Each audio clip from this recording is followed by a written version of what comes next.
दोस्तों स्वागत है आपका हमारे YouTube चैनल में। बात करते हैं आज हम 3 पॉइंट या 4 पॉइंट स्टार्टर के बारे में। तो मेरे पास यहाँ पर जो है ये हमारा 4 पॉइंट स्टार्टर है, लेकिन हमने इसे 3 पॉइंट स्टार्टर की तरह बनाया हुआ है। तो जहाँ पर आप देख पा रहे होंगे ये हमारा DC शंट मोटर के लिए हम यूज करते हैं।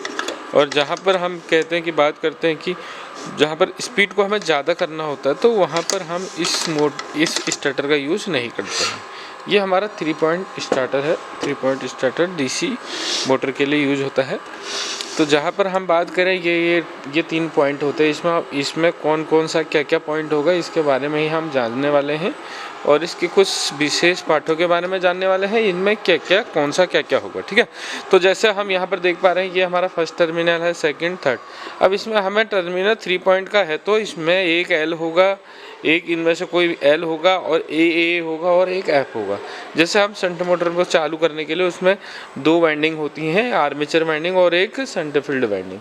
तो शंट फील्ड वाइंडिंग के दोनों साइड तो हम नेगेटिव सप्लाई देते हैं, और जो उसका फर्स्ट साइड है तो उनको हम पॉजिटिव साइड देते हैं स्टार्टर के थ्रू। जैसे कि ये स्टार्टर है अपने पास, तो इसमें एक टर्मिनल में इधर हमने पॉजिटिव सप्लाई दिया, तो जब हम स्टार्टर को ऑन करेंगे, जैसे कि मैं देख पा रहा हूँ, तो स्टार्टर मेरा जैसे ऑन होगा तो ये यहाँ को आगे को जब हम बढ़ाते हैं तो इसके पीछे रेजिस्टेंस लगा हुआ है, और रेजिस्टेंस जैसे जैसे आगे को बढ़ते हैं तो पूरा आर्मेचर पे से रेजिस्टेंस पूरा हट जाता है, और वो रेजिस्टेंस टोटल किस पर जुड़ जाता है, अपना फील्ड पे जुड़ जाता है। ठीक है, तो हम ये आइडेंटिफाई करने वाले हैं कि इसमें कौन कौन सा क्या क्या टर्मिनल होगा।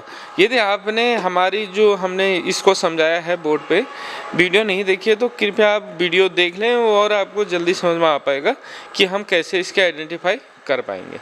ठीक है, तो चलते हैं अपना इसकी टेस्टिंग के लिए। तो हम इसको 2 तरीके से चेक कर सकते हैं, सीरीज टेस्टिंग लैंप, और एक रहता है हमारा ओम मीटर के द्वारा, जिसे हम मल्टीमीटर यूज़ करेंगे। तो हम फर्स्ट टेस्टिंग करते हैं ओम मीटर से, फिर हम सेकंड में टेस्ट करेंगे अपना सीरीज टेस्टिंग लैंप। तो अब देखते हैं दोस्तों, देखो इसमें होता क्या है। देखो जैसे हम पहला टर्मिनल हम इसमें L ढूंढेंगे, तो L ढूंढने के लिए हम मल्टीमीटर का एक टर्मिनल कहीं पर भी फिक्स कर लेते हैं, कोई भी टर्मिनल पे मान लेते हैं यहाँ फिक्स कर लिया।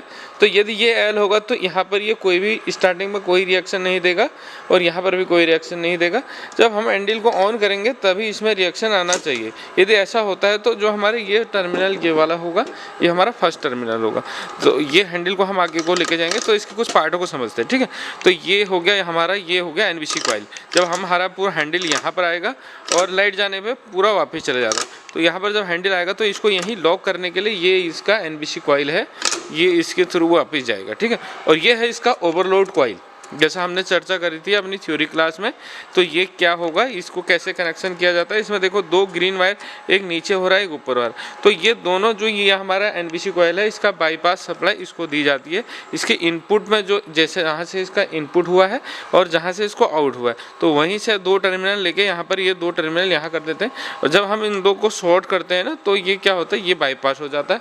और ये बाईपास होने से इसकी वोल्टेज नहीं मिलने के कारण ये हैंडल जैसे हमारे यहाँ पर लॉक है, तो हैंडल हमारा ये पूरा छूट जाता है। जिससे हम छूटता है तो हमारा ये ऑफ कंडीशन में आ जाता है, ऐसा इसमें देखा जाता है। ठीक है, तो इतना आपको समझ में आया है। तो आप टेस्ट करते हैं, हम इसमें रेजिस्टेंस से चेक करेंगे कैसे कैसे इसमें हम कैसे डिसाइड करें कि L कौन सा है, A कौन सा है और F कौन सा है।